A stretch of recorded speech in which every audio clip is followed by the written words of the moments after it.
Hello guys, हम बोल रहे हैं कि जैसे कि हो गया पूर्णिया, हो गया कन्हरिया, हो गया पेट्रोल पंप के पास, पेट्रोल पंप के पास उसके आगे में मेन आगे में सेंटर में मेरा अपना दुकान है। यहाँ पे होलसेल और रिटेल में मिल जाता है, प्लस रहता है टी शर्ट वगैरह, जीन्स वगैरह, लेडीज़ आइटम हर एक चीज़ मिल जाता है। आपको उन कलेक्शन दिखाने की कोशिश करेंगे।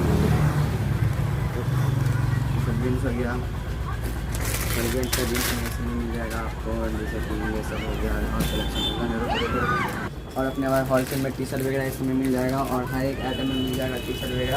अपने पास मतलब होलसेल होता है, कोई काम नहीं, होलसेल का भी काम होता है, होलसेल का। और लेडीज़ वगैरह बच्चे में ये सब में मिल जाएगा, और ये सब में मिल जाएगा, अलग अलग आइटम में मिल जाएगी। होलसेल में भी है, रिटेलर में भी है। आपको नंबर दिया जाएगा, कमेंट में जाके नंबर देख लीजिए, नंबर भी पिन होगा, ठीक है। इस समय भी मिल जाएगा आपको। और प्लस लेडीज़ सूट वगैरह इस समय भी मिल जाएगा, कुर्ती वगैरह भी मिल जाएगा, और बच्चे का भी मिल जाएगा, लेडीज़ का भी मिल जाएगा, जैसे कि देख सकते हैं आप, ये सब भी मिल जाएगा। और कलेक्शन